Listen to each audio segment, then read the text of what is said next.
Батыс мұнай газ жабдықтары компаниясы елдегі бірнеше қаланы газдандыруға бағытталған Сарыарқа әлеуметтік жобасына қатысады. Газ құбырларын дәнекерлеу жұмыстарының алғашқы кезеңі мамыр айында басталған еді. Айта кету керек, құрылыс кезінде тек отандық материалдар қолданылмақ. Батыс мұнай газ жабдықтары орталық және солтүстік Қазақстанға көгілдір отын тартуға атсалысады. Қазіргі таңда компания Сарыарқа магистральды газ құбырының құрылысы жобасына қажетті газ тарату станцияларын Жезқазған, Қарағанды, Теміртау және Нұр-Сұлтан қалаларына жеткізіп жатыр. Сондай-ақ газ өлшеу станцияларды жасап шығарумен айналысады. Құрылғының дайындығы әзірге 30%, алайда мамандар тамыз айының соңына дейін барлық желілерді орнатып бітіреміз дейді.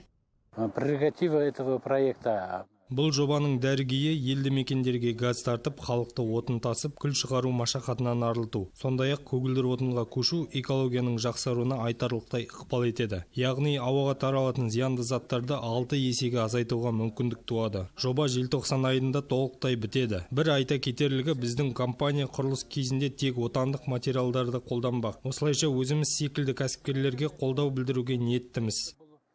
Елді мекендерді газбен қамту жұмыстары бірнеше кезеңнен тұрады. Екінші кезеңде Нұр-Сұлтан Көкшетау, ал үшіншісінде Көкшетау Петропавл, соңғысында Теміртау Жезқазған бағытына компрессорлық станциялар салынады.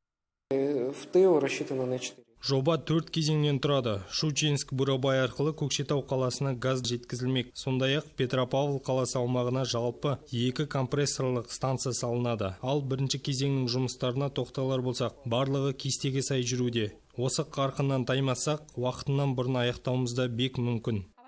Әлеуметтік маңызы бар жобаға компанияның 80 жұмыскері жұмылдырылған. Жұмыс ауқымы ұлғайса, штат санын көбейту ойда бар көрінеді. Айта кету керек, ауқымды іске Батыс Қазақстаннан дәл осындай тағы бірнеше компания өз үлесін қосады. Назерке Тоғжан, Ербол Меңдіғалиев, Айдос Қайсымов, Ақжайық арнасы.